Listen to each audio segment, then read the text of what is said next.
Hello प्यारे बच्चों, कैसे हैं आप सभी। आशा करता हूँ बहुत अच्छे होंगे। आइए दोस्तों, आपका बेहद स्वागत है आपके अपने YouTube channel dream selection classes में। तो दोस्तों आइए, आज का ये टॉपिक रहने वाला है इंडस वैली सिविलाइजेशन। तो दोस्तों आज हम इसमें जानेंगे इंडस वैली सिविलाइजेशन यानी सिंधु घाटी सभ्यता।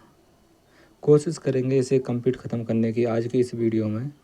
तो चलिए शुरू करते हैं। दोस्तों ये इंडस वैली सिविलाइजेशन यानी सिंधु घाटी सभ्यता आपके हर एग्जाम में महत्वपूर्ण है और इससे संबंधित क्वेश्चन आते रहते हैं। दोस्तों अभी वर्तमान में आरपीएफ कांस्टेबल का पेपर चल रहा है, आरपीएफ कांस्टेबल का। तो दोस्तों उसी के रिगार्डिंग हमने ये वीडियो आज बनाई है, तो आप इसे देखना। हम इसमें लगभग कंप्लीट सिंधु घाटी सभ्यता ख़त्म करेंगे। ठीक है दोस्तों, इसमें हम जानेंगे जो सिंधु घाटी सभ्यता है, तो उसमें हम देखते हैं क्या क्या है इसके बारे में, वो सारी चीज़ हम जानेंगे।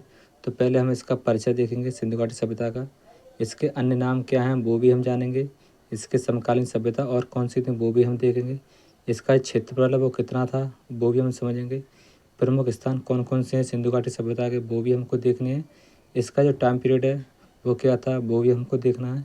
वहीं इसकी राजनीतिक व्यवस्था, इसका नगर नियोजन कैसा था, सामाजिक व्यवस्था कैसी थी, धार्मिक व्यवस्था यानी धार्मिक जीवन कैसा था, ये सभी हम इसमें जानेंगे। वहीं इसके बारे में हम और देखेंगे आर्थिक व्यवस्था क्या थी इसकी और पतन के कारण क्या थे। उसके बाद में कुछ प्रमुख तथ्य वगैरह और हैं वो भी हम देख लेंगे। चलिए दोस्तों तो चलते हैं। तो इस सिंधु घाटी सभ्यता का जो परिचय है वो केवल एक लाइन का है, ऐसे समझेंगे। इसकी जो खोज करता है तो वो है जॉन मार्शल।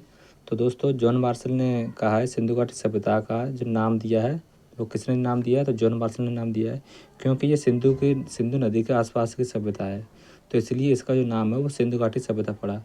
जो खोज में प्राप्त हुआ है तो ऐसा माना जाता है ये जितने बार ये प्राप्त हुए हैं, जो खोज में जो प्राप्त हुए हैं संसाधन यानी जो भी साक्ष्य प्राप्त हुए हैं वो सभी सिंधु नदी के किनारे प्राप्त हुए हैं, तो इसलिए इसका जो नाम है वो नदी के नाम पर रख दिया है सिंधु घाटी सभ्यता। इसके अन्य नाम भी देखते हैं। इसे आद्य ऐतिहासिक सभ्यता भी कहते हैं, क्योंकि ये दोस्तों आद्य ऐतिहासिक काल की सभ्यता है। यानी कि 3 काल होते हैं, एक प्रागैतिहासिक काल होता है, कौन सा होता है, तो एक होता है प्रागैतिहासिक, ठीक है दोस्तों, और इसके बाद दूसरा होता है आद्य ऐतिहासिक, यानी इसे प्रोटो हिस्टोरिकल बोलते हैं, ठीक ना। तो आद्य ऐतिहासिक होता है और एक होता है ऐतिहासिक, ठीक है दोस्तों, और तीसरा क्या होता है तो वो होता है ऐतिहासिक, ठीक है। तो वही हम इसमें जानेंगे ऐतिहासिक, हास्यिक ऐसे लिखा जाता है। तो देखो जो प्रागैतिहासिक काल है इसमें इसमें कोई साक्ष्य है, इसमें केवल ये है जो साक्ष्य मिले हैं वो पत्थर वगैरह मिले हैं, ठीक है। और जो आद्य ऐतिहासिक काल है तो ये एक संक्रमण काल है ऐतिहासिक काल का और प्रागैतिहासिक काल का। इसके जो साक्ष्य हैं इसमें जो लिपि मिली है, लिखी हुई तो मिली है, परंतु आज तक ऐसा इसके जो साक्ष्य हैं वो आज तक किसी ने पढ़ नहीं पाए, ठीक है ना। इसके जो साक्ष्य हैं वो किसी ने पढ़ नहीं पाए, केवल एक अनुमान लगाया गया है। और इसकी जो साक्ष्य हैं वो इंसानों ने, जो खोजकर्ता उन्होंने जाने भी हैं और पढ़े भी हैं, ठीक है ना, इसलिए ये ऐतिहासिक है। और प्रागैतिहासिक है, इसका जो कोई पुख्ता प्रूफ नहीं है, ठीक है ना, केवल एक अनुमान लगाया गया है कि ये पाषाण युग की सभ्यता है, ठीक है, केवल पत्थरों के आधार पर, ठीक है। चलिए इसके अन्य नाम जानते हैं। देखिए तो हमने क्या बताया अभी, हमने बताया इसे आद्य ऐतिहासिक सभ्यता भी कहते हैं, क्योंकि यहाँ की जो लिपि है आज तक पढ़ी नहीं जा सकी, ठीक है ना। इसके लिखित साक्ष्य मौजूद हैं, कैसे साक्ष्य मौजूद हैं, इसके लिखित साक्ष्य मौजूद हैं, परंतु आज तक कोई व्यक्ति इसे पढ़ नहीं पाया, ठीक है। इसके बाद और देखो इसे हड़प्पा सभ्यता भी कहते हैं, क्योंकि हड़प्पा पहला खोजा गया स्थान था, ठीक है ना। सिंधु घाटी सभ्यता का जो सबसे पहला खोजा गया स्थान है तो वो कौन सा है, तो उसे आप ध्यान रखना वो हड़प्पा ही है, ठीक है ना दोस्तों। इसके बाद में इसे कांस्य युग सभ्यता भी कहते हैं, क्या बोलते हैं, कांस्य युगीन सभ्यता। ऐसा क्यों बोलते हैं? क्योंकि कांस्य के बड़े पैमाने पर यहाँ पर प्रयोग होता था, ठीक ना। और वहीं इसे सिंधु सभ्यता भी कहते हैं क्योंकि अधिक स्थान सिंधु नदी के आसपास से पाए गए हैं, ठीक है। जो सिंधु घाटी सभ्यता है तो इसके कितने नाम हो चुके अभी आपने जाना। एक तो इसे कांस्य युग सभ्यता कहते हैं, इसे आदि ऐतिहासिक काल की सभ्यता कहते हैं, इसे सिंधु घाटी सभ्यता भी कहते हैं क्योंकि सिंधु नदी किनारे थी हैं, और इसे हड़प्पा सभ्यता भी कहते हैं क्योंकि हड़प्पा पहला खोजा गया शहर था, ठीक है दोस्तों। इसके बाद इसे सतलज घग्गर सभ्यता भी कहते हैं क्योंकि सतलज और घग्गर के बीच की ये सभ्यता है इसलिए। और पहली नगरीय सभ्यता भी कहते हैं क्योंकि सबसे पहले नगर नियोजन का जो सिस्टम मिलता है वो सिंधु घाटी सभ्यता है, सिंधु नदी किनारे ही मिलता है, ठीक है दोस्तों। चलिए इसके बाद और देखते हैं। इसका जो एरिया था दोस्तों वो एरिया बहुत ज़्यादा है। कितना है? 12,99,600 वर्ग किलोमीटर का क्षेत्रफल में ये फैली हुई सभ्यता है, ठीक है।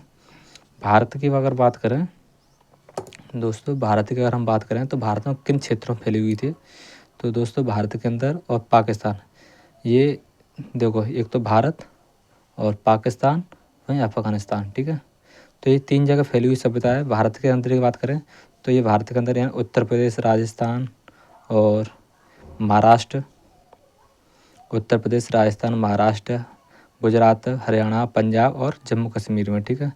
और पाकिस्तान तो पूरा है ही है, पाकिस्तान का पूरा क्षेत्र है, ठीक है।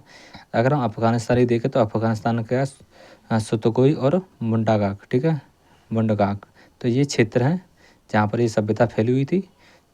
चलिए इसकी सीमा देखते हैं। जो भारत के अंदर से की जो सीमा थी वो क्या क्या थी। अगर पूरब पश्चिम जो 4 डायरेक्शन होती हैं, पूरब पश्चिम उत्तर दक्षिण, तो पूरब में क्या था?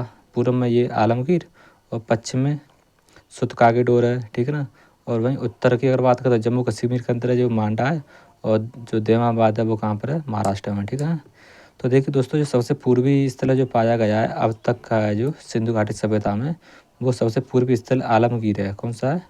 आलमगीरपुर, ठीक है। जो कि कहाँ पर है? ये मेरठ के अंदर है और हिंडन नदी के किनारे पर है। किस नदी किनारे है? तो हिंडन नदी किनारे, ठीक है। वहीं अगर हम पश्चिम में बात करें तो पश्चिम में सुतकागी डोर है। कौन सा है? सुतकागी डोर। और ये कहाँ पर है? तो ये बलूचिस्तान का, आज का जो बलूचिस्तान है वही, ठीक है। और पाकिस्तान में पड़ता है। और यहाँ पे जो नदी है वो कौन सी है? दास्क नदी किनारे की ये स्थल है, ठीक है। अगर हम वही हम बात करें जो सबसे उत्तरी है तो वो है मांडा, और मांडा पड़ता है जम्मू कश्मीर में, ठीक है। और यहाँ पर जो नदी है, किस नदी किनारे ये शहर बसा हुआ है? तो वो था चिनाब, ठीक है।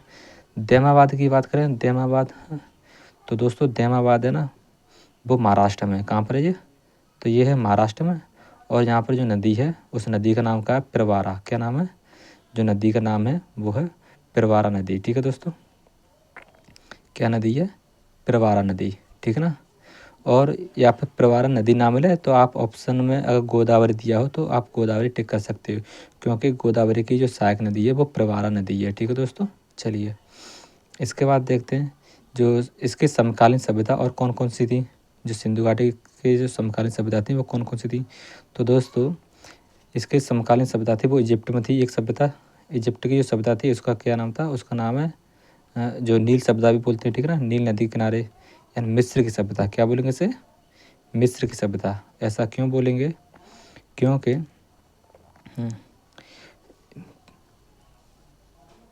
क्योंकि ये नील नदी किनारे स्थित थी, ठीक है ना। और इजिप्ट की सभ्यता वो उसका क्या नाम है? मिस्र की सभ्यता बोलते हैं, ठीक है। यानी कि इजिप्ट बोलो या फिर मिस्र बोलो, बात एक ही है। और मेसोपोटामिया की जो सभ्यता है तो वो दजला फरात नदी के बीच में स्थित है, और इसलिए दजला फरात सभ्यता बोलते हैं इसे, ठीक ना है। तो जो मेसोपोटामिया है तो देखिए दोस्तों, एक तरफ ये नदी कौन सी है? तो ये है दजला, ये है फरात नदी और ये है दजला नदी। इन दोनों के जो बीच में जो सभ्यता बसी है वो कौन सी सभ्यता है? तो वो सभ्यता है मेसोपोटामिया की सभ्यता, ठीक है दोस्तों। तो ये है मेसोपोटामिया की सभ्यता। चलिए इसके बाद देखते हैं चीन में कौन सी सभ्यता थी उस समय जब भारत में भारत की जो सभ्यता थी सिंधु घाटी सभ्यता, तो उसी टाइम पर चीन में सभ्यता थी, जैसे पीली नदी की सभ्यता बोलते हैं, ठीक है। और या भांगो नदी, इसी नदी किनारे पे जो सभ्यता बसी थी उसे चीन की सभ्यता बोलते हैं, ठीक है। और हड़प्पा सभ्यता है, इसे तो आप देख लीजिए, सिंधु नदी के किनारे पे स्थित है, ठीक है दोस्तों। चलिए इसका जो टाइम पीरियड है वो देखते हैं, समय काल, ठीक है। According to radio carbon dating, ठीक है। रेडियो कार्बन डेटिंग के अनुसार अगर देखें और जो कि एज का पता लगाया जाता है वो किससे लगाया जाता है, C14 जो कार्बन होता है उससे, उसके माध्यम से हम एज का पता लगाते हैं। किसी भी जो भी साक्ष्य मिलते हैं तो उसका C14 से हम पता लगाते हैं। ठीक है दोस्तों, तो चलिए देखते हैं। तो कार्बन डेटिंग के अनुसार अगर हम देखें तो इसका जो टाइम पीरियड है वो कितना है, तो 2300 BC से लेकर 1750 BC तक। ठीक ना, यानी कि BC का मतलब ईसा पूर्व का टाइम है। ठीक ना, 1 ईस्वी तक पहले। तो ये 2300 से लेकर 1750 BC तक का जो टाइम पीरियड है वो कार्बन डेटिंग के अनुसार है। वहीं जॉन मार्शल हैं वो बताते हैं इनका जो टाइम पीरियड है सिंधु घाटी सभ्यता का वो 3250 से लेकर 2750 तक का जो समय है वो इसका समय हो जाएगा सिंधु घाटी सभ्यता का। और माधव स्वरूप बस हैं, इनके अनुसार जो इसका टाइम पीरियड है वो है 3500 BC से लेकर 2700 BC तक। ठीक है दोस्तों, चलिए इसके बाद व्हीलर है ना, तो व्हीलर भी बताते हैं। तो व्हीलर कहते हैं नहीं जी, ये तो 2500 BC से लेकर 1500 BC तक का जो टाइम पीरियड है वो सिंधु घाटी सभ्यता का है। और सामान्यतः जैसे कि जो अधिकांश आधुनिक इतिहासकार हैं वो मानते हैं कि नहीं जी, इसका जो टाइम पीरियड है वो है 2500 BC से लेकर 1750, और कहीं कहीं 1700 लिखा होता है तो भी आप उसे इग्नोर नहीं कीजिए। ठीक है ना, बेसिकली ये टाइम पीरियड पूछा नहीं जाता है। सामान्यतः 2500 BC से 1750 BC तक का जो समय है वही इसका टाइम पीरियड है। ठीक है दोस्तों, चलिए इसके बाद देखते हैं अलेक्जेंडर कनिंघम जो कि भारतीय पुरातत्व के जनक थे। उन्होंने खोज वगैरह करवाई थी और खुदाई वगैरह। ठीक है, तो अलेक्जेंडर कनिंघम ने भारतीय पुरातत्व के जो जनक थे उन्होंने खोज वगैरह करवाई थी, तो उनके अनुसार ही ये सारी चीज़ें हो जाएंगी। ठीक है, अब बात करते हैं जो सिंधु घाटी सभ्यता के जो निर्माता हैं उसके जो विवाद है उसके रूप। ठीक है, सिंधु घाटी सभ्यता के जो निर्माता हैं उनके बीच में क्या है, तो उनके बीच में एक बहुत बड़ा विवाद है। उस विवाद को देखिए, तो जो विवाद क्या है, तो दोस्तों जो विवाद है वो विवाद ऐसे हैं। कुछ लोग मानते हैं जो सिंधु घाटी के जो लोग थे वो आर्य सिंधु सभ्यता के निर्माता थे। कौन थे, जो आर्य थे वो सिंधु घाटी सभ्यता के निर्माता थे। ऐसा कौन मानता है, तो ऐसा कौन मानता है, तो ऐसा मानता है डॉक्टर लक्ष्मण स्वरूप और रामचंद्र के अनुसार। ठीक ना, अगर हम बात करें जो गार्डन चाइल्ड के अनुसार जो सिंधु घाटी सभ्यता के जो निर्माता थे वो कौन थे, तो सुमेरियन सिंधु सभ्यता के निर्माता थे। वहीं द्रविड़ जो लोग हैं, तो द्रविड़ों को सिंधु घाटी सभ्यता के निर्माता मानते हैं, तो वो मानते हैं राखलदास बनर्जी। तो राखलदास बनर्जी कहते हैं नहीं जी, जो द्रविड़ लोग थे वही सिंधु घाटी सभ्यता के निर्माता थे। वहीं जो व्हीलर के अनुसार अगर हम बात करें तो व्हीलर मानते हैं कि जो सिंधु घाटी सभ्यता के निर्माण थे वो दस्यु और दास थे। दस्यु दास का जो युद्ध तो सुना ही होगा। ठीक है, तो ये थे। ठीक ना, और चलिए इसके बाद देखते हैं, ये तो हो चुका है।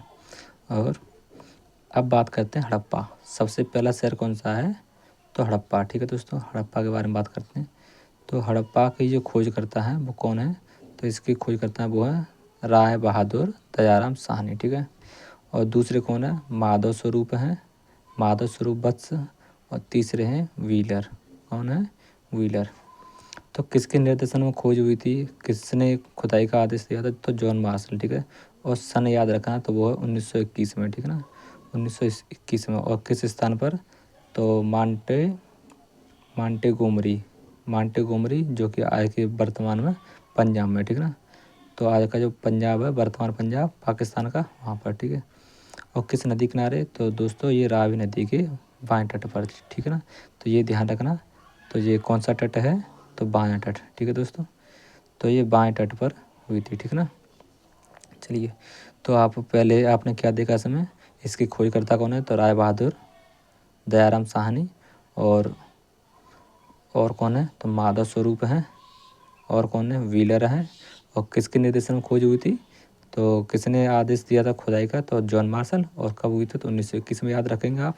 ठीक है, और कहाँ पर हुई थी, आज का जो स्थान है वो क्या है, मोंटेगोमरी पंजाब, जो कि वर्तमान पाकिस्तान में। ठीक है ना, और किस नदी किनारे, तो ये है रावी नदी के किनारे। ठीक है, चलिए और यहाँ से जो प्राप्त हुए हैं वो क्या क्या प्राप्त हुआ है, तो आप प्राप्त में लिखेंगे जो साक्ष्य प्राप्त हुए हैं, खोजे हैं कहीं, तो वो क्या क्या, अग्निवेदिका है, कब्रिस्तान है, HR 37 नाम दिया है जैसे। ठीक है, तो जो अग्नि वेदिका है यानी कि एक प्रकार का जो हवन कुंड है, ठीक है, क्या है, हवन कुंड, ठीक है।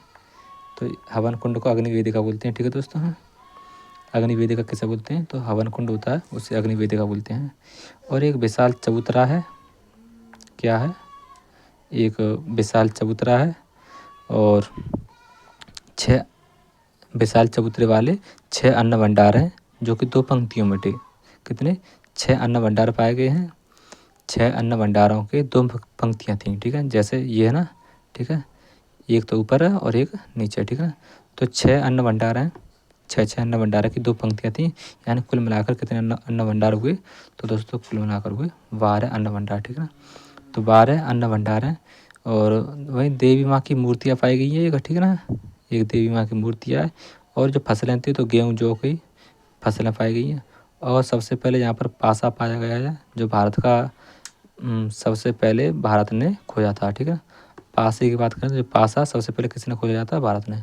तो आपको याद ही होगा सबसे पहले जो महाभारत वगैरह हुआ था तो पासे के पीछे हुआ था, है, इस पासे की वजह से ही। चलिए, इसके बाद में कांच से धातुओं से बने हिरण का पीछा करते हुए एक कुत्ते की मूर्ति है। तो किसकी मूर्ति है, एक कुत्ते की मूर्ति है और एक हिरण है जो कि आगे हिरण है और पीछे उसके कौन है, कुत्ता, ठीक है। तो ऐसा दर्शाया गया है। एक कांसे की मूर्ति बनाई है, किसकी मूर्ति है ये, तो ये कांसे की मूर्ति है, ठीक है ना दोस्तों। हाँ, कांसे की मूर्ति है। ऐसी मूर्ति जिसमें हिरण का पीछा करते हुए कुत्ता दिखाया गया है, ठीक है। लाल बलुआ पत्थर की एक नर का धड़ है, ठीक है, लाल बलुआ पत्थर का एक धड़ है, ठीक है, यानी कि सिर नहीं है उसका, हाँ, ठीक है। तो और एक स्त्री गर्भ से निकला हुआ पौधा है, एक क्या है, स्त्री गर्भ से निकला हुआ पौधा। ऐसा लोग मानते हैं कि ये उर्वरता की देवी है, ठीक है। तांबे का मापक थे, ठीक है, नाप तोल के लिए जो मापक होते थे वो तांबे के बने होते थे। और कामगारों के लिए क्वार्टर थे, जो मजदूर वगैरह होते थे काम करने वाले, उनके लिए क्वार्टर बने होते थे, यानी कि रहने के लिए घर। सिंधु लिपि के साथ मिट्टी के बर्तन भी मिले हैं। ऐसे जो बर्तन है उस पर कुछ लिखा हुआ है पर आज तक कोई पढ़ तो कर पाया नहीं है। और टेराकोटा की मूर्तियाँ होती हैं। और एक इक्का गाड़ी है, इक्का गाड़ी है जिसे यानी इक्का गाड़ी बोलते हैं, यानी कि एक बैल की गाड़ी, ठीक है। जैसे गाड़ी खींचने के लिए केवल एक बैल लगा हो उसे बोलते हैं इक्का गाड़ी, ठीक है। अब बात करते हैं जो मोहनजोदड़ो सबसे इम्पोर्टेंट स्थल कौन सा है, मोहनजोदड़ो। तो मोहनजोदड़ो का जो अर्थ है वो सिंधी भाषा में है, मतलब सिंधी भाषा में मोहनजोदड़ो बोलते हैं। और जिसका अर्थ क्या होता है, तो वो है मृतकों का टीला, क्या है, तो आप ध्यान रखेंगे वो है मृतकों का टीला। और खोज करने वाले कौन थे, तो आप ध्यान रखेंगे जॉन मार्शल और राखलदास बनर्जी, क्या नाम है, जॉन मार्शल और राखलदास बनर्जी। वहीं अगर ये ना हो तो आप ऑप्शन में अगर ये दिए हो मैं के, तो आप ये भी लगा सकते हैं, ठीक है। 1922 में इसकी खोज होती है। और ये किस नदी किनारे पर है, तो दोस्तों ये भी ये सिंधु नदी किनारे पर है, जैसे इंडस बोलते हैं, ठीक है। और ये सिंधु नदी के दाहिने तट पर है, किस पर है, दाहिने तट पर, ठीक है, दाहिनी तरफ। चलिए इसके बाद देखते हैं और किस स्थान पर ये खोजा गया है, मोहनजोदड़ो कहाँ पर है ये, तो ये लड़काना सिंध, जो कि वर्तमान पाकिस्तान में, पाकिस्तान के सिंध में, ठीक है, सिंध प्रांत में लड़काना जगह पर, ठीक है। चाहिए इसके बाद इसमें क्या क्या मिला है यहाँ पर, जो मोहनजोदड़ो है, मोहनजोदड़ो से क्या क्या मिला है वो देखते हैं। देखिए यहाँ पर सबसे पहले तो एक महान स्नानागार, यानी कि बहुत बड़ा स्नानागार, नहाने के लिए जो बाथरूम हुआ करता था, ठीक है, यानी एक तरह का ये स्विमिंग पूल है, ठीक है। क्या है ये, जो स्विमिंग पूल है ये बहुत बड़ा है, कितना है, बहुत बड़ा है, ठीक है। एक बहुत बड़ा अन्नागार बना है, ठीक है, जहाँ पर अन्न रखा जाता था है, जिसकी लंबाई 45.72 मीटर और चौड़ाई लगभग 22.86 मीटर की है, ठीक है। हाथी का कपाल खंड मिला है, क्या, हाथी की खोपड़ी, ठीक है, बहुत बड़ी होती है। वहीं गले हुए तांबे के ढेर मिले हैं, यानी कि जो तांबा होता है तांबे का गले हुए ढेर मिले, इसका मतलब ये है कि यहाँ पर तांबे का काम चलता होगा, ठीक है, तांबे से कुछ ना कुछ बनाया जाता होगा, ठीक है। और सीपी की बनी हुई पटरी है एक, हाँ, ठीक है। वहीं दाढ़ी वाले एक पुजारी मिला है, यानी कि यहाँ पर हो सकता है पूजा पाठ वगैरह होता होगा। एक पुजारी की मूर्ति मिली है और कैसी है, तो यानी उसके चेहरे पर दाढ़ी है, ठीक है। कांसे की नृत्य करती हुई एक नारी की मूर्ति मिली है, किसकी मूर्ति मिली है, एक महिला की मूर्ति है, कैसी है, किसकी है, जो कांसे की बनी हुई है, ठीक है ना। और नृत्य करती हुई। इसका मतलब ये है कि जो पहले के लोग थे वो डांस में रुचि रखते होंगे, ठीक है। और इसके बाद में पशुपति की जो मोहरें मिली हैं, ठीक है, किसकी मोहर है? पशुपति। और पशुपति किसे, जैसे इसका जो नाम दिया है प्रोटोसिवा नाम दिया है। क्या नाम दिया है?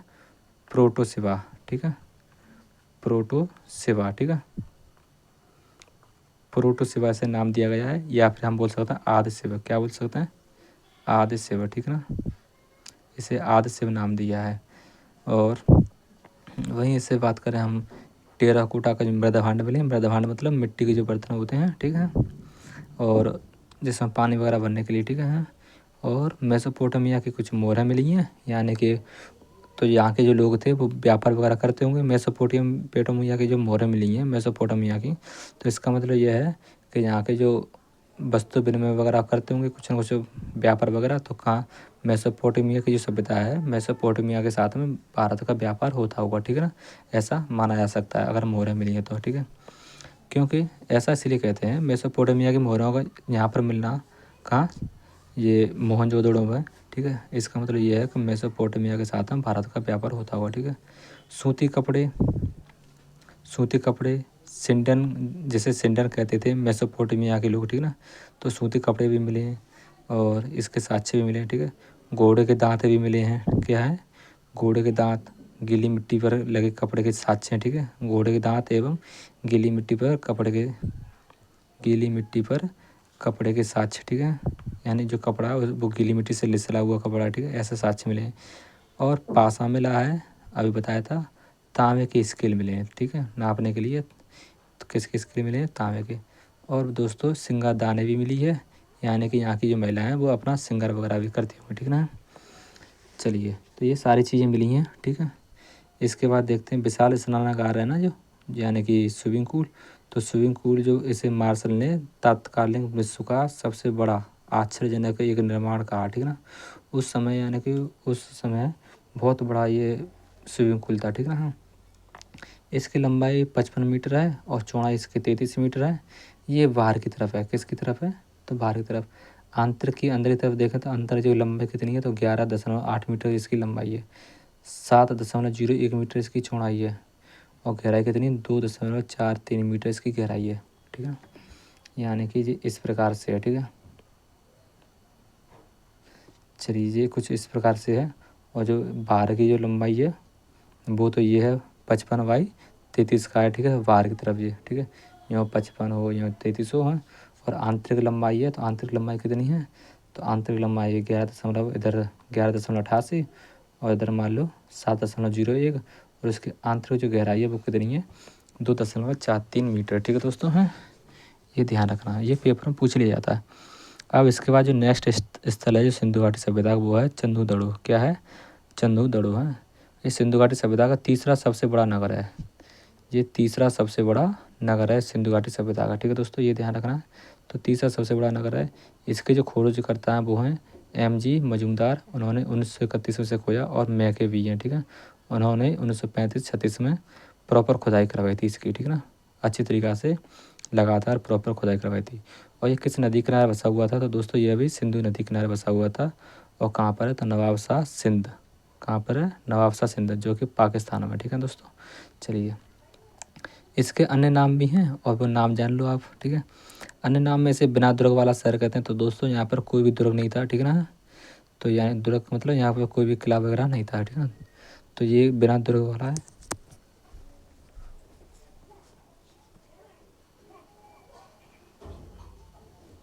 दुर्ग वाला शहर है, ठीक है। और सिंधु घाटी सभ्यता का औद्योगिक नगर भी है। कैसा? इंडस्ट्रियल एरिया है, यहाँ पर फैक्ट्री वगैरह भी पाई गई हैं, ठीक है। और पुरातत्व जो खोजें हैं वो क्या थी, क्यों इसे इंडस्ट्रियल एरिया बोला गया? तो दोस्तों पुरातत्व की खोजें, इसमें प्रमुख केंद्र था ये पुरातत्व खोज के लिए, अगर देखें तो, यानी मन के सीप, अस्थि और मुड़ा बनाने का कारखाना यहाँ पर मिले हैं, इसलिए इसे क्या बोलते हैं? औद्योगिक नगर बोलते हैं, ठीक है। यानी कारखाना वगैरह यहाँ पर है, ठीक है। मन के सीप, अस्थि और मूड़ा बनाने का जो कारखाना यहाँ पे लगा है, ठीक है। अलंकृत हाथी, ठीक है, खिलौना, कुत्ते की बिल्ली का पीछा करते हुए, ठीक है, पद चिन्ह भी। और यहाँ पर लिपस्टिक वगैरह, हाँ, बकराकार ईंटें आदि यहाँ पर पाई गई हैं, ठीक है ना। तो ये सारे यहाँ पर साक्ष्य हैं इसके। चलिए इसके बाद देखते हैं ये है लोथल, और लोथल के जो खोज करता है वो कौन है, उनका नाम क्या है, तो उनका नाम है रंगनाथ राव। ठीक है, ऐसा राव भी बोलते हैं। और उन्होंने 1957 में से खोज किया था। और किस नदी किनारे, तो भोगवा नदी किनारे, जो कि कहाँ पर है, गुजरात में, ये भारत में। ठीक ना।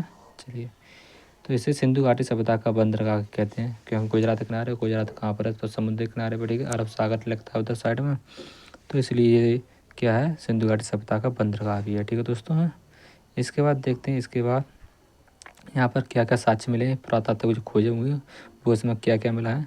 तो दोस्तों गुजरात सिंधु घाटी सभ्यता, गुजरात सिंधु सभ्यता में, सिंधु सभ्यता के मैनचेस्टर के रूप में जाना जाता है। ठीक है, किसके रूप में, तो मैनचेस्टर के रूप में जाना जाता है। ठीक है ना।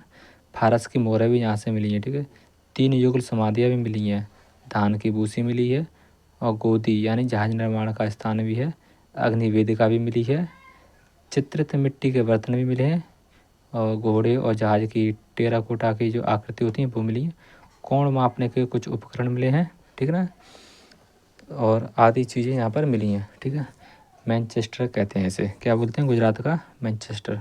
फारस की मोहरें मिली हैं, क्योंकि यहाँ से समुद्र के मार्ग से, यानी कि जहाज वगैरह से यहाँ से क्या होता होगा, व्यापार होता होगा। ठीक है, ये एक क्या है, बंदरगाह है। और बंदरगाह किस लिए यूज होता है, तो आप जानते ही हैं। तो जो पानी के जहाज होते हैं वो बंदरगाह पे आकर ठहरते हैं, और वहाँ से जो इम्पोर्ट आउटपुट वगैरह होता है, क्या एक्सपोर्ट और इम्पोर्ट वगैरह जो बंदरगाह से, समुद्री मार्ग से होता है। ठीक ना, बंदरगाह के माध्यम से। ठीक है दोस्तों। चलिए कोण मापने के यंत्र भी मिले हैं यहाँ पर। हाँ, तो अब देखते हैं जो काली बंगा है उससे जानिए। काली बंगा, ठीक है, जिसका अर्थ क्या है, काले रंग की चूड़ियाँ। ठीक है, बैंगल ऑफ ब्लैक कलर। ठीक है, तो दोस्तों जो काली बंगा है, तो इसका मतलब क्या है, काले रंग की चूड़ियाँ। और खोजकर्ता कौन थे, तो उनका नाम है अमलानंद घोष। ठीक है, और बीवी लाल बी के थापर। ठीक है ना, उन्होंने वर्ष 1953 में से खोजा, और ये घग्गर नदी किनारे पर स्थित है, और जो कि राजस्थान में, कहाँ पर है, राजस्थान में। ठीक है दोस्तों। चलिए इसके बाद है यहाँ पर जो क्या क्या साक्ष्य मिले हैं, साक्ष्य देखिए जो प्राप्तियाँ हैं वही हैं यहाँ पर, वो क्या क्या है। तो दोस्तों जैसा कि आपने नाम से जाना, यानी काली चूड़ियाँ इसका अर्थ होता है, यानी ये चूड़ियों का कारखाना है। ऊँट की हड्डी भी मिली है। ठीक है, अग्निवेदिका मिली है, यानी कि हवन कुंड, इसमें हड्डियाँ मिली हैं। इसमें भी क्या मिली है, हड्डियाँ, यानी कि हो सकता है कि यहाँ पर ये कुछ किसी जानवर की या पशु की बलि देते हों। ठीक है, और चबूतरे पर मिला है। तो अग्निवेदिका कहाँ होती है, तो ये चबूतरे, जैसे आपने कहीं मंदिर वगैरह में देखा होगा, तो मंदिर के ठीक सामने चबूतरा होता है, उस पर क्या होती है, ये अग्निवेदिका यानी हवन कुंड होता है। ठीक है, जोते हुए खेत के कुछ साक्ष्य मिले हैं, अलंकृत ईंटें भी मिली हैं। ठीक है, बेलनाकार मोहरें मिली हैं। ठीक है, यानी कि अलंकृत ईंटें मतलब साज सज्जा वाली, जो जैसे कि दीवार पर लगाई जाती है, डिजाइनिंग वगैरह है, और ऐसे कुछ कुछ ईंटें मिली हैं अलंकृत टाइप की। ठीक है, चलिए तो हमने इसका क्या अर्थ बताया था, काले रंग की चूड़ियाँ। ठीक है दोस्तों, काले बंगा का अर्थ क्या होता है, काले रंग की चूड़ियाँ। तो यहाँ पर चूड़ियों का कारखाना है। ठीक है, और अब आते हैं धौलावीरा पर। और दूसरा सबसे बड़ा शहर है ये, सिंधु घाटी सभ्यता का दूसरा सबसे बड़ा शहर कौन सा है, तो वो है धौलावीरा। ठीक है दोस्तों, और इसके खोजकर्ता कौन है, तो RS बिष्ट और जगदीप जोशी। ठीक ना, उन्होंने 1990 और 91 के दरमियान इसकी खोज की थी, और ये स्थान है गुजरात में है। यहाँ पर जो साक्ष्य मिले हैं वो विशाल जल भंडार के साक्ष्य मिले हैं, यानी कि अनूठी एक शिला प्रणाली मिली है। ठीक है, शिलालेख प्रणाली, और स्टेडियम वगैरह मिले हैं, बांध वगैरह मिले हैं। ठीक है, तो यानी कि विशाल जल भंडार, यानी कि हो सकता है तालाब वगैरह रखा हो। ठीक है, बनाया हो इन्होंने, और एक शिलालेख प्रणाली मिली है। ठीक है, और स्टेडियम भी मिला है यहाँ पर खेलने कूदने के लिए। वहीं और यहाँ पर बांध भी मिले हैं, एक नदी पर क्या मिला है, बांध। ठीक है, तो बहुत पुराना है। यह शहर 3 भागों में बटा था। ठीक है ना, कितने भागों में बटा था, तो ये 3 भागों में बटा था। चलिए इसके बाद बात करते हैं सुरकोटाडा। ठीक है, सुरकोटाडा। ठीक है, तो सुरकोटाडा की जो खोज करने वाले थे, तो वो कौन थे, जगपत जोशी। कौन थे, तो जगपत जोशी। उन्होंने कब की थी खोज इसकी, तो 1964 में, और ये स्थान गुजरात में है। यहाँ पर जो साक्ष्य प्राप्त हुए वो हैं घोड़े के कंकाल, हड्डी और कब्रिस्तान वगैरह यहाँ से मिला। ठीक है, तो चलिए दोस्तों इसके बाद जो नेक्स्ट है वो है बनवाली। और बनवाली की खोज करते हैं वो RS बिष्ट हैं, और उन्होंने 1973 में इसकी खोज करते हैं। और इसके बाद देखते हैं, इसके बाद जो ये स्थान कहाँ पर है, तो ये हिसार में, और जो कि हरियाणा पड़ता है। ठीक है, और नदी कौन सी, तो रंगोई नदी है। ठीक है, कौन सी, रंगोई।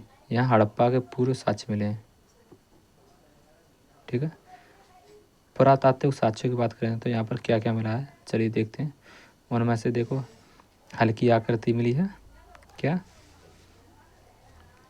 हल्की आकृति खिलौनों के रूप में, तिल, सरसों का ढेर, अच्छे किस्म की जौ, सरसों और नालियों के अवशेष मिले हैं, मन के मिले हैं, मातृ देवी की छोटी सी मूर्ति मिली है, यह लघु मूर्ति बोल सकते हैं, ठीक है।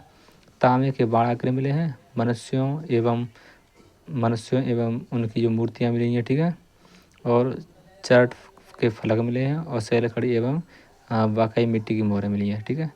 कुछ चर्ट यानी कि जैसे कुछ फलक वगैरह मिले हैं, ठीक है। जो जैसे आप देखते होंगे पत्थर होता है तो पत्थर कुछ फलक अपने आप उपटती हैं, ठीक है, वो चीज़ है। और नालियों के अवशेष मिले हैं, मन के तो मिले ही हैं, ठीक है। अच्छी किस्म के जो गेहूँ जौ वगैरह और सरसों के भी मिले हैं बीज, ठीक है। बाणागर क्या होता है दोस्तों, जो बाणागर होता है वो कुछ ऐसा होता है, जैसे ये बाण है, ठीक है ना। बाणागर क्या होता है, जैसे ये तीर है, तीर पर आपने देखा होगा जैसे ये नुकीला वाला हिस्सा होता है, ठीक है। तो ये वाला जो होता है ना, ये है, तो ये होता है बाणाग्र, ये पूरा बाण है और इसको क्या बोलते हैं, तो ये है बाणाग्र, ठीक है। तो ये किसका बना होता था दोस्तों, तो ये बना होता था तांबे का, ये वाला हिस्सा तांबे का था, किसका था ये, तांबे का। पीछे लकड़ी लगा दो और आगे इसमें तांबे का लगा दो, ठीक है, ताकि ये शरीर में जल्दी से घुस जाए, ठीक है। चलिए इसके बाद में कोट डीजी, तो दोस्तों जो कोट डीजी है उसकी जो खोज करता है वो है 1935 इसकी खोज होती है और किसके माध्यम से, फजल दुर्ये के माध्यम से, ठीक है ना। और 1955 से इसे फजल अहमद खान ने इसे खोजा, ठीक है। तो 1935 से इसे फजल दुर्ये थे इसके खोजकर्ता, और वर्ष 1955 तक फजल अहमद खान, ठीक है। ये भी कहाँ पर है, ये है सिंध प्रांत में, ठीक है, और जो कि पाकिस्तान में, और इंडस नदी यानी कि इंडस रिवर के किनारे पर, सिंधु नदी किनारे पर, ठीक है ना दोस्तों। चलिए यहाँ पर जो क्या क्या साक्ष्य मिले उनको जानिए आप। तो यहाँ पर देखिए हमने बताया, एक तो यही है तांबे का बाणाग्र, ठीक है, कांसे की कुछ चूड़ियाँ हैं और धातु के उपकरण वगैरह मिले हैं, हथियार भी मिले हैं, यहाँ से बैल मिला है, देवी माँ की मूर्तियाँ मिली है। इसका मतलब क्या है कि यानी कि पहले के लोग देवी माँ की पूजा करते होंगे, ठीक है ना। यानी कि जो महिलाओं की स्थिति है वो बहुत अच्छी थी, ठीक है ना दोस्तों। यानी कि ये पुरुष प्रधान सभ्यता नहीं थी, ठीक है, ये कन्फर्म है, ठीक है। तो ये पुरुष प्रधान सभ्यता नहीं थी। चलिए इसके बाद नेक्स्ट आता है वो है रंगपुर, और रंगपुर के खोजकर्ता वो कौन है, तो खोजकर्ता है MS वत्स और SR राव, ठीक है। MS वत्स ने 1931 में, SR राव ने 1953 में खोज की। सैंधव संस्कृति के उत्तरावस्था में के दर्शन मिलते हैं यहाँ पर, ठीक है। यानी कि ये जो सभ्यता है वो सैंधव संस्कृति की उत्तरावस्था है, कौन सी है, यहाँ लास्ट पीरियड में ये रंगपुर का जो साक्ष्य मिले हैं तो सिंधु घाटी सभ्यता के जो लास्ट पीरियड में है, ठीक है।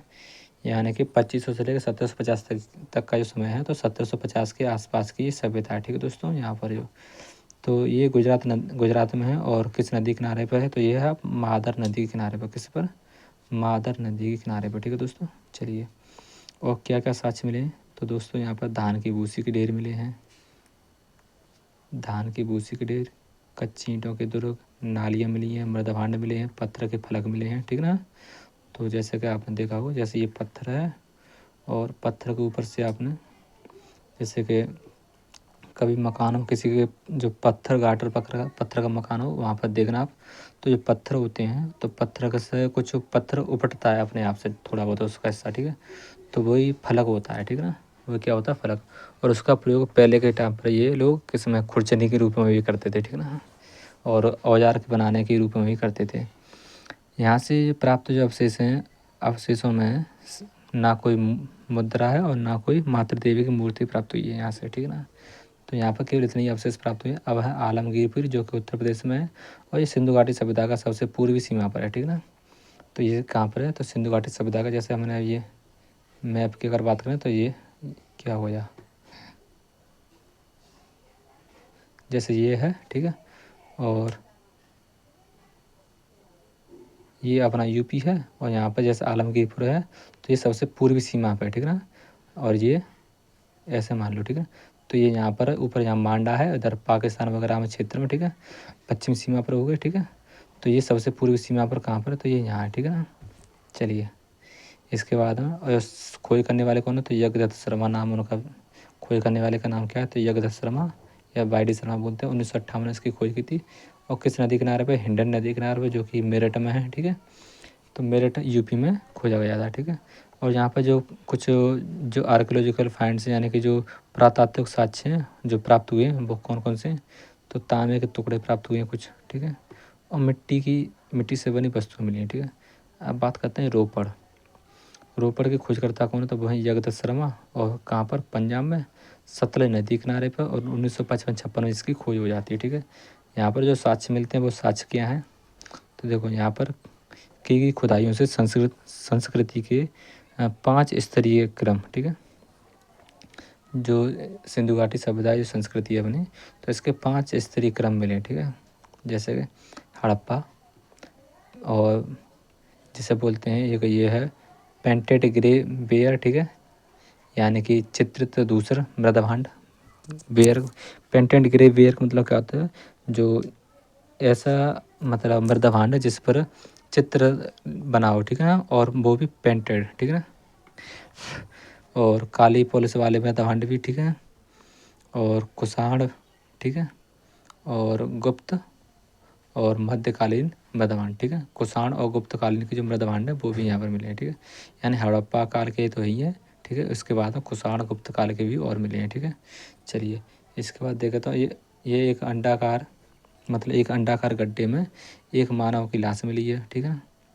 किसकी, मानव की लाश मिली है। और एक तांबे की कुल्हाड़ी के साथ दफन कुत्ते के साक्ष्य मिले हैं, ठीक ना। तो इसका मतलब क्या है, तो कुत्ते के साक्ष्य मिलने से पता कर सकते हैं कि यानी कि कुत्ता पालतू पशु था, ठीक ना। कुत्ता पालतू पशु के रूप में था, ठीक है। राखी गढ़ी की ये बात करते हैं, तो राखी गढ़ी है वो है, उसके खोजकर्ता कौन है, तो रफ़ीक मुगल हैं और हरियाणा में, ठीक है। चलिए इसके बाद सिंधु घाटी सभ्यता का सिंधु घाटी सभ्यता का भारत में स्थित सबसे बड़ा स्थान कौन सा, तो वो है राखी गढ़ी, ठीक है दोस्तों। तो वो क्या है, राखी गढ़ी, और ये ध्यान रखना ये सबसे बड़ा है। और यहाँ पर जो साक्ष्य मिले हैं वो है अग्निवेदिका और अपसाइडल संरचना मिली है, जल निकासी प्रणाली, ठीक है ना। यानी बहुत अच्छी जल निकासी प्रणाली भी है, ठीक है। ये सारी चीज़ देखने को मिली हैं। और इसके बाद जो रिसेंटली कुछ समय पहले यानी 2005 में खोजा गया है, और ये एक स्थान है सनौली, क्या नाम है, सनौली है, जो कि बागपत में है, उत्तर प्रदेश के बागपत में। कहाँ पर है ये, बागपत में। और ये 2005 में खोजा गया है। दरअसल हुआ ये कि किसान थे, तो किसान के खेत में वो किसान वगैरह, तो वहाँ पर देखा किसानों द्वारा ये खोजा गया है, ठीक है। तो वो किसान लोग अपने खेत में खेती कर रहे थे, तो वहीं पर कुछ लोगों ने देखा कि यहाँ ईंट निकल रही, तो वो लोग ईंट निकालने का रहे निकल, ठीक है ना। तो फिर यहाँ पर और ज़्यादा खुदाई करवा दी गई, तो इसलिए फिर ये इस स्थान का पता चला कि यहाँ पर ये उस समय का यानी बहुत पुराने सिंधु घाटी सभ्यता, सिंधु घाटी के टाइम का ही ये स्थल है, ठीक ना। सिंधु सभ्यता के टाइम का स्थल है। चलिए यहाँ पर जो साक्ष्य मिले हैं वो चौंका देने वाले साक्ष्य हैं। वो क्या क्या हैं, तो देखिए 116 तो कब्र पाई गई यहाँ पर, ठीक है। और 2 मुँहा तलवार है, जो यानी कि जो तलवार थी, ठीक है, जो तलवार है वो कैसी है, 2 मुँहा तलवार है, दोनों तरफ से चला। और एक रथ मिला है, ठीक है ना, क्या मिला है, रथ। तो 116 कब्र पाई गई हैं, 2 मुँहा तलवार भी पाई गई हैं, ठीक है। यानी कि ऐसा लग सकता है यहाँ पर युद्ध वगैरह भी हो सकता है, ठीक है, कुछ दफनाए गए हैं यहाँ। तो अन्य महत्वपूर्ण, कुछ लोग कहते हैं कि जो यहाँ पर जो मिला है तो वो महाभारत कालीन है, कहाँ का, तो कुछ लोग बताते हैं कि ये महाभारत कालीन स्थान है, ठीक है। अन्य जो महत्वपूर्ण स्थान है वो देख सकते हैं, ठीक है। तो इसमें आप देख रहे होंगे, तो देसलपुर है गुजरात में, बाऊ मठ कहाँ पे, गुजरात में, रंगपुर गुजरात में, शिकारपुर गुजरात में, सनौली उत्तर प्रदेश में, करनाल हरियाणा में, ठीक है। और करणपुरा राजस्थान में, गनेरी वाला पंजाब में है, मुंडीगाग अफगानिस्तान में, और सुरतुकुई ये भी अफगानिस्तान में। तो ये दोनों स्थान कहाँ पर है, अफगानिस्तान में, ठीक है दोस्तों। चलिए इसके बाद देखते हैं, तो सिंधु घाटी सभ्यता का जो नगर नियोजन है, ठीक है, चलिए वो देख लेते हैं। तो इनका नगर नियोजन कैसा था, जैसा कि आप चित्र में देख रहे होंगे, तो ये मान लो ये वाला पूरा जो बाहर का जो एरिया है यहाँ से, ठीक है ना, ये आपको दिखाई दे रहा है।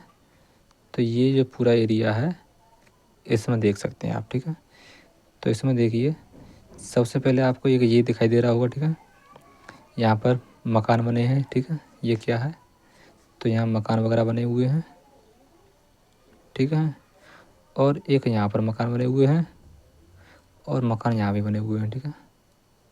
चलिए, और यहाँ भी मकान बने हुए हैं, ठीक है। इसके बाद में आप देख रहे होंगे ये क्या है, तो ये रास्ता है, ये मेन रोड है यहाँ पर, ये भी मेन रोड है यूँ करके, ठीक है ना। ये मेन रोड है आपका, ठीक है, ये मेन रोड है। चलिए, तो ये मेन रोड है और ये रास्ता है। इसके बगल में आप लोग देख रहे होंगे तो ये नालियाँ हैं, ठीक है। ये क्या है, ये नालियाँ हैं, ठीक है ना। मकान के बगल में क्या है, ये नालियाँ, और अच्छी नालियाँ, ठीक है ना। तो यहाँ से एंट्री होती है, तो यहाँ से सीधे जाइए, ठीक है। ये मेन रोड है, ये नालियाँ, तो और इनके जो दरवाजे हैं वो अंदर की तरफ हैं और बाहर की तरफ केवल क्या है, तो वे पीछे नालियाँ हैं, ठीक है। तो ये मकान वगैरह बने हुए हैं। तो आप लोग ये देख रहे होंगे तो ये भी मकान है, यहाँ भी मकान है, यहाँ भी मकान है, यहाँ भी मकान है, ठीक है ना। तो ये नालियाँ होती हैं, तो नालियाँ कैसी होती हैं, तो ये ढकी हुई थी, कैसी थी, नालियाँ ढकी हुई थी, ठीक है। ये वाला हिस्सा है, ये है पश्चिमी भाग है, और ये वाला हिस्सा है दिखाई दे रहा है आपको, तो ये पूर्वी भाग है। कौन सा है, तो ये पूर्वी भाग है, ठीक है ना दोस्तों। चलिए, ये वाला भाग कैसा है, पूर्वी भाग है। और ये लास्ट में आप देख रहे हैं ये वाली जो दीवार है, कौन सी वाली, चलिए इससे देखते हैं दूसरे कलर से, ठीक है। तो आप लोग देख रहे होंगे तो ये वाली जो दीवार है, ठीक है ना, ये सुरक्षा दीवार है, ठीक है ना, जो नगर नियोजन की सुरक्षा रखती थी, ठीक है। तो ये बहुत अच्छा स्ट्रक्चर है ये, ठीक है। चलिए, इसके बाद देखते हैं। तो जो आप लोग देख रहे हैं एक तरफ तो इसमें पश्चिमी और पूर्वी, ठीक है। इधर जो हिस्सा है ना, ये वाला ये पश्चिमी हिस्सा है, और ये वाला हिस्सा कौन सा है, तो ये पूर्वी हिस्सा है, ठीक है ना। चलिए, तो जो पश्चिमी हिस्सा होता है, जैसा कि आप देख रहे हैं, तो अगर जो हम इसकी पश्चिमी बात करें, ये वाला हिस्सा कौन सा है, तो ये पश्चिमी हिस्सा है, ठीक है। ये कौन सा है, पश्चिमी, और ये वाला कौन सा है, तो ये है पूर्वी, ठीक है। अगर हम इसकी बात करें पश्चिमी, तो ये वाला हिस्सा होता है, ये दुर्ग है, कौन सा, ये दुर्ग वाला शहर है। और ये ज़्यादातर अमीर लोगों के लिए होता है, या पुरोहित लोगों के लिए, या फिर व्यापारी लोगों के लिए, ठीक है। या जैसे शासन वर्ग होता है, तो शासन करने वाले लोग होते हैं, ठीक है, राजा रजवाड़े, उनके लिए, ठीक है। तो ये नगरीकृत था, कैसा था, अधिक नगरीकृत था, क्योंकि यहाँ पर पैसे वाले लोग रह रहे हैं। यहाँ के जो घर थे बहुत उच्च हाई लेवल के, ठीक है ना, यहाँ के घर कैसे थे, हाई लेवल के। और जो पश्चिमी सभ्यता है, तो यहाँ पर आप देख रहे हैं तो ये मजदूरों के लिए थे, किसके लिए, मजदूरों के लिए, ठीक है ना दोस्तों। तो ये मजदूरों के लिए थे। चलिए, इसकी बाद अगर हम देखें तो जो चंद्रदड़ो था, चंद्रदड़ो, ठीक है। तो अगर आप लोग देख रहे हैं ना, तो ये वाला एरिया ना, तो ये दुर्ग वाला एरिया है, और ये वाला कैसा है, ये मजदूरों के लिए, ठीक है ना। तो जो चंद्रदड़ो है, चंद्रदड़ो यानी कि ये बिना दुर्ग वाला शहर है। तो पीछे बताया था चंद्रदड़ो एक बिना दुर्ग वाला शहर है। और धोलावीरा इसके 3 भाग मिले हैं। तो धोलावीरा पिछले बताया था पीछे, धोलावीरा में कितने भाग हैं, तो 3 भाग हैं। तो और वैसे तो ज़्यादातर हर जगह पर कितने भाग मिले हैं, 2 भाग मिले, पश्चिमी और पूर्वी। और परंतु धोलावीरा में 3 भाग हैं। और जैसा हम पश्चिमी पूर्वी के साथ साथ एक बीच का भाग हो रहा है, मिडिल बोलते हैं, ठीक ना। हाँ, चलिए, यानी अपर टाउन, मिडिल टाउन और लोअर टाउन, ठीक है। तो नालियों की बात कर लो, तो नालियाँ कुछ इस प्रकार होती थी हैं, जैसे ये आप देख रहे हैं। तो ये नालियाँ हैं, कलर चेंज करना पड़ेगा मुझे, यानी कि ये नालियाँ हैं, आप लोग देख रहे होंगे। तो ये क्या है, ये नालियाँ हैं।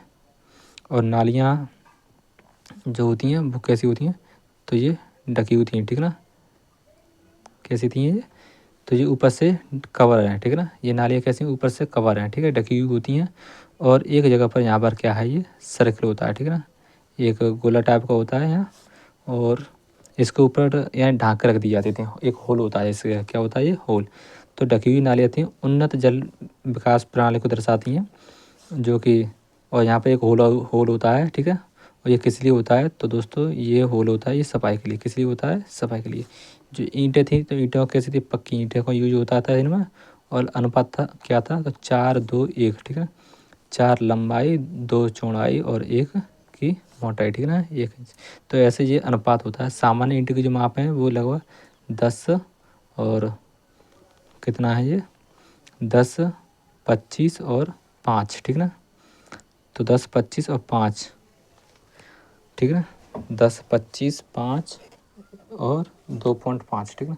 ये 10.25 है, ठीक है ना, कितना है, तो 10.25 की लंबाई और 5 इंच की मोटाई, ठीक है ना, और 2.25 इंच की यानी कि ये, ठीक है, 10.25 इंच की चीज लंबाई है, 5 इंच की चौड़ाई है, ठीक है, और 2.25 इंच की मोटाई है, ठीक है। तो कच्ची ईंटों का प्रयोग कालीबंगा में देखने को मिलता है, परंतु हर जगह पक्की ईंटें ही देखने को मिली हैं, ठीक है। केवल कालीबंगा में कच्ची ईंटें देखने को मिली हैं। यह पहली नगरीय सभ्यता थी, ये तो हमने जाना ही, ठीक है। इसके शहर जालनुमा पद्धति या शतरंजी जो व्यवस्था होती है उस पर आधारित है, यानी ग्रिड सिस्टम का, जैसे चेस वो खेलते हैं आप लोग, हैं तो जैसे ये, या फिर आप लोग लूडो वगैरह खेलते होंगे, ठीक है। तो ये चौकोर आकार की ये सभ्यता होती है, ठीक है ना। यानी चौकोर आकार की ये बसी हुई है, ठीक है, चौकोर टाइप में शतरंजी व्यवस्था के आधार पर, ठीक है, ग्रिड सिस्टम के आधार पर, चेस सिस्टम के आधार पर बोल सकते हैं, ठीक है ना।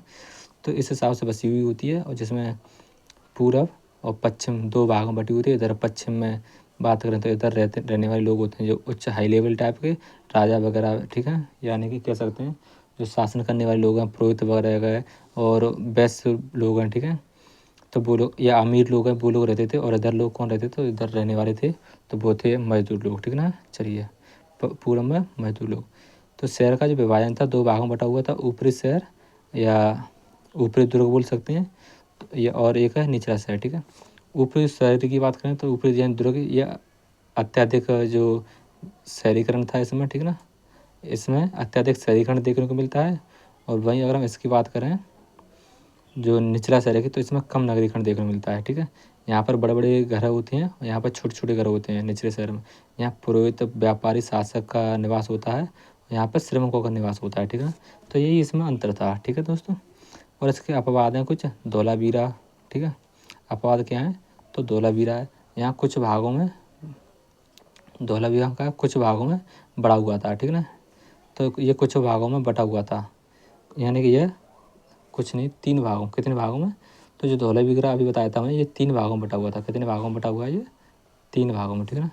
और चंदू दड़ो है, तो चंदू दड़ो कैसा था, तो ये बिना दुर्ग वाला शहर है। तो क्वेश्चन ऐसा पूछा जा सकता है कि कौन सा शहर है जो बिना दुर्ग वाला, तो आप क्या बताओगे, तो जो उसका राइट आंसर होगा चंदू दड़ो। अगर ऐसा पूछे कि धोलावीरा की जो मतलब कौन सा शहर है जो 3 भागों में बटा हुआ था, तो आप बताओगे धोलावीरा, ठीक है। तो धोलावीरा में एक तो अपर लेवल, और यानी कि कितने कैसे बोल सकते हैं, एक तो एक अपर टाउन और मिडिल टाउन, अब ये दिखाई दे रहा है सामने, मिडिल टाउन, अपर टाउन, मिडिल टाउन और लोअर टाउन। तो ऐसे 3 भागों में बटा हुआ था, ठीक है दोस्तों।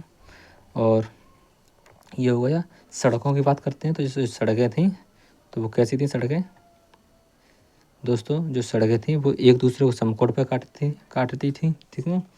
तो सड़कें कैसी हैं, तो एक दूसरे को समकोण पर काट रही हैं, जैसे आप देख रहे हैं इसमें, ठीक है।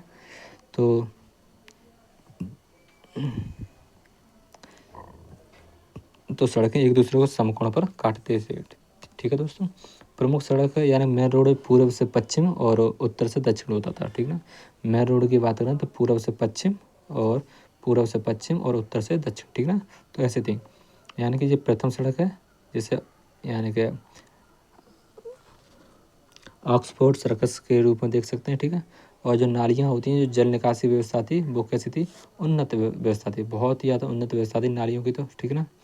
तो जो नालियों की व्यवस्था थी बहुत ही उन्नत व्यवस्था थी। नालियाँ ढकी हुई होती थी पक्की ईंटों से, ठीक ना दोस्तों। तो नालियाँ कैसी होती थी, तो पक्की ईंटों से ढकी हुई होती थी, ठीक है, पत्थर से या ईंटों से। नालियाँ जिप्सम और चूने से निर्मित होती थी, ठीक है। यानी पक्की नालियाँ और किससे बनी हुई होती हैं, तो जिप्सम और चूना से, ठीक ना। और घर का जो पानी है तो वो मोरियों के माध्यम से निकल कर किसम मिलता था, नालियों में। पहले के लोग आपने देखा होगा कि घर में क्या होता है, जैसे जो बड़े बड़े घर होते हैं, जैसे ये घर है, ठीक है ना। चलिए जैसे मानते हैं तो ये आपका एक घर है, ठीक है। और वहीं अगर इसके पीछे की अगर बात करें तो ये नालियाँ, ठीक है। चलिए ऐसा मान लेते हैं, ठीक है।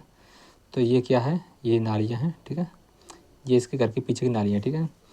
और ये घर है, ठीक है ना। ये हमारे कैसे, तो ये घर है, ठीक है दोस्तों। और यहाँ पर इन लोगों के जो दरवाजे हैं वो कैसे अंदर की तरफ है, ठीक है ना। इनके दरवाजे की तरफ है, अंदर की तरफ। यहाँ इनका कुआं वगैरह होता है, यहाँ कुछ नहाने की पट्टियाँ होती हैं, ठीक है, कपड़ा धोने वगैरह, ऐसे आपने देखा होगा पुराने टाइम के, ठीक है ना, कुछ लोग। तो इनका जो पानी है तो वो पीछे के माध्यम से, ठीक है, यहीं से पीछे से, या इनकी जो पानी है वो मोरी के माध्यम से, ठीक है ना। तो मोरी के माध्यम से पीछे से कहाँ से, और यहाँ नालियों में मिल जाता है, ठीक है ना। पीछे पीछे से कहाँ पर ये इनका पानी किधर जाता था, नालियों में, ठीक है ना। तो छोटी छोटी मोरियाँ होती थी अंदर, और उसके माध्यम से ये पानी कहाँ जाता है, तो बाहर नाली में भेज देते थे। ठीक है दोस्तों, चलिए ये व्यवस्था थी, बहुत ही अच्छी व्यवस्था थी हड़प्पा और मोहनजोदड़ो। ठीक है, ये व्यवस्था कहाँ से देखने मिली है? हड़प्पा मोहनजोदड़ो। ईंटों की बात कर लें तो पक्की ईंटें सर्वाधिक प्रयोग हुई और सभी जगहों पर लगभग, ठीक है ना, लगभग हर जगह पक्की ईंटों का प्रयोग देखने को मिल रहा है हमको। ठीक है, और कच्ची ईंटों का प्रयोग की बात करें तो ये कम है, हर जगह नहीं है। ठीक है, कालीबंगा और रंगपुर में केवल देखने को मिली है।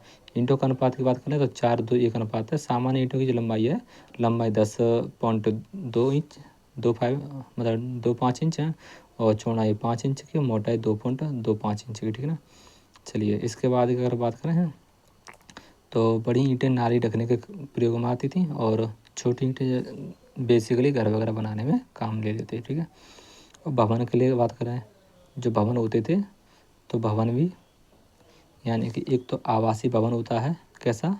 आवासीय भवन, नाम से पता चल रहा है आवासीय भवन है। ठीक है, यानी कि रहने के लिए एक सार्वजनिक भवन होता है, पब्लिक। ठीक है, और एक होता है विशाल भवन। ठीक है, जो आवासीय भवन होते हैं तो ये बड़े आवास और छोटे आवास, इसमें दो तरीके के आवास होते हैं। बड़े आवास में अमीर लोगों के लिए, या ये गरीब वाले भाग में बनते हैं। ठीक है, और पश्चिम कहाँ पर?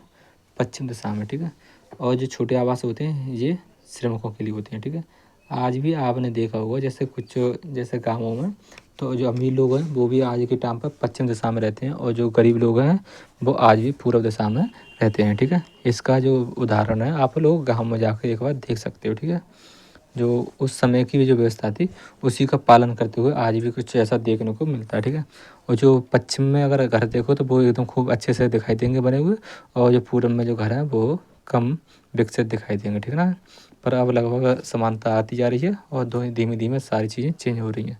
सार्वजनिक की बात करें तो इसमें देखो स्नानागार और अन्नागार। ठीक है ना, ये सार्वजनिक थे। ठीक है, स्नानागार और अन्नागार, नहाने के लिए सार्वजनिक जगह। और पहले के टाइम पे जैसे कि आप देखते होंगे कि तालाब वगैरह नहाने जाते हैं लोग बाहर। ठीक है, तो ये पब्लिक रहते। ठीक है, अन्न भंडार की जगह पब्लिक थी।